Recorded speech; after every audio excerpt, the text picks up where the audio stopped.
مجھے وہ حدیث یاد آ رہی تھی نبی کریم صلی اللہ علیہ وسلم کی، جہاں پہ آپ نے فرمایا کہ قیامت سے پہلے نا الحرج بہت زیادہ ہوگا. تو صحابہ نے پوچھا یا رسول اللہ یہ کیا ہے؟ تو آپ نے کہا یہ قتل و غارت ہے.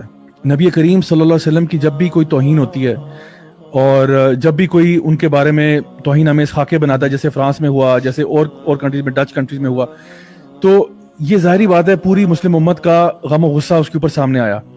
لیکن فرانس کا جو اپنا ایک ڈھیٹ پن آپ کہہ سکتے ہیں کہ انہوں نے پہلے تو یہ سارا کچھ معاملہ ہوا، اس کے بعد انہوں نے اپنی بلڈنگوں کے اوپر، آفیشیل عمارتوں کے اوپر وہ کارٹونز کو دوبارہ سے چھاپا اور شائع کیا اور مزید یہ کام کیا. تو یہ جو پارٹی ہے ٹی ایل پی، جن کی طرف سے یہ مطالبہ ہے، اور میں سمجھتا ہوں ہر مسلمان کی طرف سے یہی مطالبہ ہوگا کہ کم از کم، اور اگر کچھ بھی نہیں کر سکتے تو جو فرینچ جو سفیر ہے اس کو دھکے مار کے ملک سے باہر نکالا جائے. مطلب اس کو یعنی اس میں تو کوئی دو رائے میرا خیال ہے ہونی ہی نہیں چاہیے کہ اس کو نکالنا چاہیے. This is the least we can do as a sign of protest کہ ہم آپ کی اس حرکت کو بالکل قبول نہیں کر رہے. بالکل. انڈیا کے سفیر کو کتنی دفعہ ہم نے واپس بھیجا ہے. بالکل. تو دیکھیں ہم لوگ نبی کریم صلی اللہ علیہ وسلم کے بارے میں ہم نے مطلب اس کو ہلکا بالکل نہیں لینا. میں سمجھتا ہوں کہ مسلم امت کی طرف سے یہ سگنل جانا چاہیے، اور ہمیں، میں بتاؤں آنیسٹلی اسپیکنگ، ہمیں کسی کا ڈر نہیں ہونا چاہیے.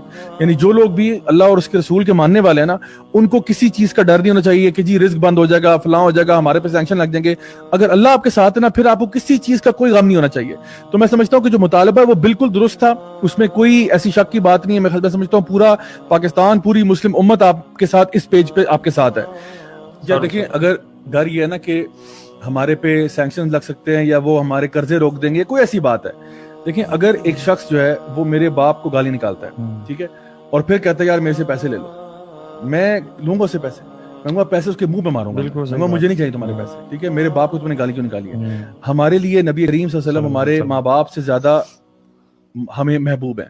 ہم کہتے ہیں ہماری جانیں قربان سے زیادہ محبوب. تو کبھی یعنی ہمارا ایمان مکمل نہیں ہو سکتا جب تک کہ ہمیں نبی کریم صلی اللہ علیہ وسلم سے محبت جو ہے نا اپنی جان سے، اپنے ماں باپ سے، ہر شے سے زیادہ نہ ہو جائے. تو پھر ہم کیسے برداشت کریں کہ کوئی جو ہے وہ ان کی بارے میں توہین آمیز خاکے شائع کرے، ان کو اپنی بلڈنگوں کے پہ لگائے، پورے دنیا کے مسلمانوں کی تذلیل کرے اس حرکت کے ذریعے، اور ہم چپ چاپ بیٹھے تماشا دیکھتے رہیں. میں سمجھتا ہوں کم از کم منیمم جو ہے نا وہ یہ تھا کہ سفیر کو تو یہاں سے باہر نکالو. دا پرابلم از کہ جہاں پہ ہم یہ دیکھتے ہیں کہ جو طریقہ کار ہے، ہم یہ کہتے ہیں کہ دیکھیں اصل میں نا آپ جو آپ کے دشمن ہیں نا ان کے پلاٹس کو سمجھیں. مسلمانوں کو آپس میں لڑا دینا، جہاں پہ ایک مسلمان کو نہیں پتا میں دوسرے کو کیوں مار رہا ہوں، دوسرے کو نہیں پتا مجھے کیوں مارا جا رہا ہے. ایک طرفہ ہماری طرف ویڈیوز آئیں کہ جہاں پہ پولیس والوں کو مارا جا رہا ہے، پھر اب ایک اور نیا سلسلہ ویڈیوز کا شروع ہوا جہاں پہ پولیس والے جو ہیں وہ تشدد کر رہے ہیں، وہ لوگوں کو شہید کر رہے ہیں. تو یقین کریں دل ہمارا پھٹتا ہے اور خون کے آنسو ہوتا ہے کہ یار سبحان اللہ، ہم لوگ ایک ہی ملک میں رہنے والے لوگ ہیں، سارے کے سارے مسلمان ہیں، کلمہ پڑھنے والے ہیں، اور آپس میں لڑ پڑے ہیں یار. مطلب یہ بہت ایک فرسٹریٹنگ بات ہے. تو میں سمجھتا ہوں کہ ہمیں سب کو ایک پیج پہ آنا چاہیے کہ دیکھو ہم سب جو ہے نا، ہمیں واقعی میں سب کو مل کر پروٹیسٹ کرنا چاہیے. میں سمجھتا ہوں کہ جو بھی آپ کا احتجاج ہے، جس طرح کوئی بھی پولیٹیکل پارٹی کرتی ہے کچھ بھی، آپ ضرور احتجاج کریں، ضرور کریں، لیکن پلیز اس کو پرامن رکھیں، اس میں کسی پر تشدد نہیں ہونا چاہیے. کیونکہ دیکھیں یاد رکھیں نبی کریم صلی اللہ علیہ وسلم کی حدیث ہے، یہ میں سب کے لیے بتا رہا ہوں، چاہے وہ ایک سائڈ پہ لوگ ہیں دوسری سائڈ پہ. نبی کریم صلی اللہ علیہ وسلم نے نا کبھی کبھار اپنی احادیث مبارکہ میں کچھ ڈیفینیشنز بیان کی ہیں. آپ نے فرمایا کہ مسلم کون ہوتا ہے، آپ نے فرمایا یعنی مسلم ہمیں تو پتہ نا وہ ہوتا ہے جو کہ کلمہ پڑھنے والا ہوتا ہے. نبی کریم صلی اللہ علیہ وسلم نے اس کی ایک ڈفرنٹ تعبیر بتائی. آپ نے فرمایا مسلمان وہ ہے جس کے ہاتھ سے اور زبان سے دوسرے مسلمان محفوظ ہیں. مسلمان کی ڈیفینیشن یہ ہے کہ وہ دوسرے مسلمانوں کو نقصان نہیں پہنچاتا، نہ اپنے ہاتھوں سے نہ اپنی زبان سے. سو پلیز میری گزارش ہے تمام لوگوں سے کہ ایک دوسرے پر تشدد نہ کریں.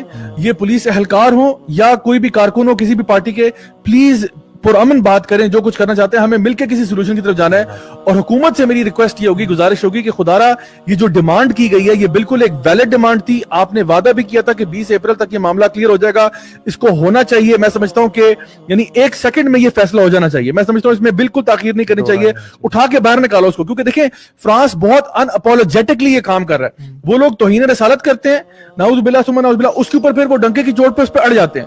میں سمجھتا ہوں ان کو کلیئر سگنل دینا چاہیے، جہاں پہ ہم لوگوں نے کہا کہ فرینچ پروڈکٹس کو بوائیکاٹ کریں یا جو کچھ بھی کریں، جس لیول پہ آپ کر سکتے ہیں، ہمیں میں سمجھتا ہوں ایک بڑا اسٹرانگ موقف لینا چاہیے. اور اس چیز سے بچیں کہ جو نبی کریم صلی اللہ علیہ وسلم نے فرمایا تھا کہ الحرج ہوگا، کہ جہاں پہ قتل و غارت آپس میں ہوگا، یعنی امت کے زوال کی ایک یہ وجہ ہوگی.